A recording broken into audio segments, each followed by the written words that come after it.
Hey, I am Bill Gildea. I wrote the book, The Longest Fight. I think it's one of the finest covers I've ever done. It took me 5 or 6 years to get material on Joe Gans. There was a man in Florida who wanted his boxing library to be shipped back to Brooklyn on his death.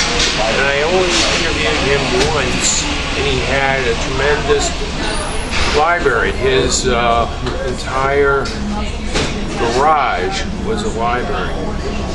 He died, and he sent his material to Brooklyn College, and it came in boxes, many boxes, and they let me at the library at Brooklyn College go through the boxes and continue my work that I started with the man in Florida. I did Joe Gans because I was from Baltimore, and Joe Gans was from Baltimore, and no book had been done on Joe Gans when I started. Now there are 2 books, and hopefully a movie is yet to come. But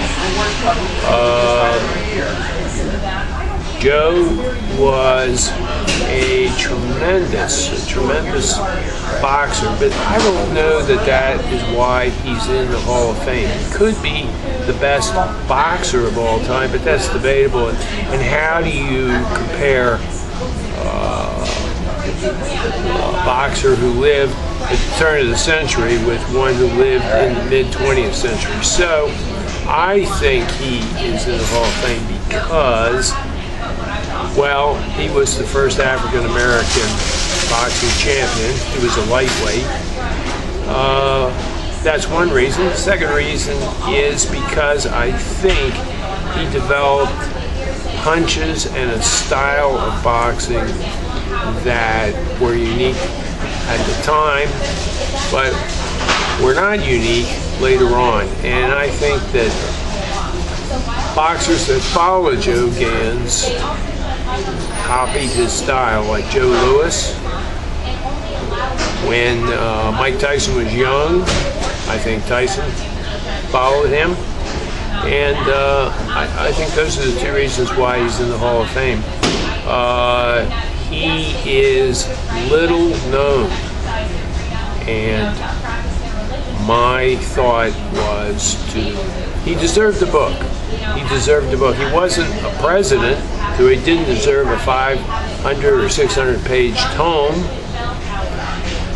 but he deserved the book, and he was from my hometown. I knew the territory that he roamed, and I could see in my mind's eye when Jack Johnson and other famous boxers came to town where they were,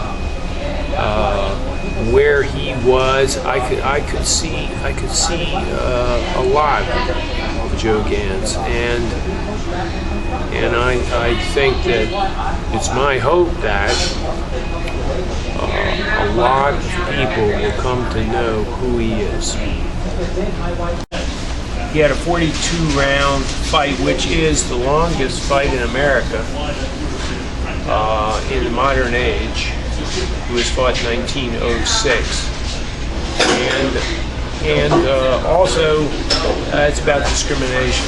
It's what it means to be a black person, a black boxer at the turn of the century. And as we know now, we have a long way to go. Joe Gans was from Baltimore. I'm from Baltimore, and I decided that it would be a perfect segue when I retired from the Washington Post to do Joe Gans. I looked for a person to do, And Gans was that person. I finally discovered that there isn't. I don't think there is any other person in Baltimore that I would rather do. And my hope is that a lot of people will come to recognize what a great athlete and what a great person Joe Gans was. He is in the Hall of Fame for a number of reasons. He fought a 42-round fight, which he won, and it's problematical, but he might have had TB when he fought that fight. He certainly had tuberculosis when he fought the next two fights against Battling Nelson. He invented certain punches. He was a defensive fighter, and that is another reason he's in the Hall of Fame for his inventiveness. You can say that John Unitas was or was not the greatest quarterback of all time. But one thing is certain, he invented certain ways. He invented the 2-minute drill. So same with Gans. He invented certain punches. He had a great natural ability, and he did go very, very slowly with white guys because he didn't want to embarrass them.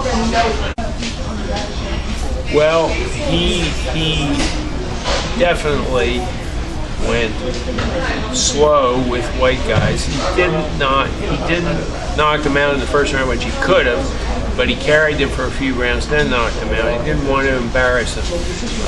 You could say a lot of Joe Gans's way of living was similar to John Unitas. You can say that John Unitas was the best quarterback of all time. Some will say John or Joe Montana or others, but the problem is that is a person's opinion. What got John into the Hall of Fame and what got Joe into the Boxing Hall of Fame was the fact of what they did for their particular sport. They invented things that hadn't been seen before, like the 2-minute drill in the case of the Unitas, and in the case of Gans, Joe had he had natural ability, and he used his left hook. All hooks are left-handed except by southpaws, but he used his left hook devastatingly, and he was a defensive fighter, which African Americans at that time had to be. Sitting here next to Joe Gans's gravesite on a beautiful summer day in Baltimore, Maryland, at Mount Auburn Cemetery, leads me to want to read to you a passage from the book, The Longest Fight, which I wrote. Joe Gans was, by virtue of the 32nd knockout of Frank Ern in Fort Erie, Pennsylvania, in Canada, became the first black American to win a title. Not only in boxing, he was a lightweight champion, in any sport. Here is the passage. As they neared Baltimore, Joe and Al Herford, his manager, Al was mentioning what a tremendous showing Joe had made. Joe didn't say anything for a long moment. Then he said wistfully, "Yes, Mr. Hereford. It sure is wonderful. But you know what I'm thinking?" And Hereford said, "What?" "That I'd give it all up, the money, the fuss, the championship, for just one thing." "What's that?" I asked. "For a white boy's chance in the world." Joe wasn't going to be invited to the White House. Joe wasn't even going to be recognized as the lightweight champion of the world in the white sections of Baltimore.